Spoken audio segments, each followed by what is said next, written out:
பாய். இது பாருங்க Splendor plus 2022 model 2022 engine Outlook main எல்லாமே நல்லா இருக்கும், குவாலிட்டியாக இருக்கும். வண்டியில் எந்த குறையில வண்டி சுத்தமாக இருக்கும். அப்படியே ஃபுல்லாக கட்டுங்கப்பா. இது பாருங்க இவர் அண்ணன் இவர் தம்பி இவர் ரெண்டுமே இவர் ஸ்பெஷல் எடிஷனு இவர் சாதா எடிஷனு. ஸ்பெஷல் எடிஷனுக்கு என்னென்ன இது டிஜிட்டல் மீட்டர் கட்டுங்க. இங்கே பாருங்க டிஜிட்டல் மீட்டர் ஓடுதா, இதுதான் ஸ்பெஷல் எடிஷனு பார்த்தாங்க. ஆமாம் இதை காட்டுங்க. இது சாதா எடிஷனு பார்த்தாங்க. இதுதான் ஸ்பெஷல் எடிஷனுக்கு சாதாவுக்கு உள்ள வித்தியாசம். இது உங்களை பார்த்தீங்கன்னா 2022 75 ரூபா சொல்கிறேன்.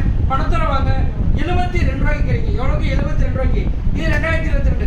இது உங்களுக்கு 73 ரூபா சொல்கிறேன். பணத்தோட வாங்க 71 ரூபாய்க்கு தரேன். எவ்வளோக்கு 71 ரூபாய்க்கு. அப்படியே ஃபுல்லாக டயர் பாயிண்ட் எல்லாத்தையும் ஃபுல்லாக கட்டுங்க. வண்டி ஏ கிளாஸாக தரமாக சுத்தமாக இருக்கும். 2022 நீங்கள் போஸ்ட் போடுற தேதி பார்த்தீங்கன்னா 21/8/2024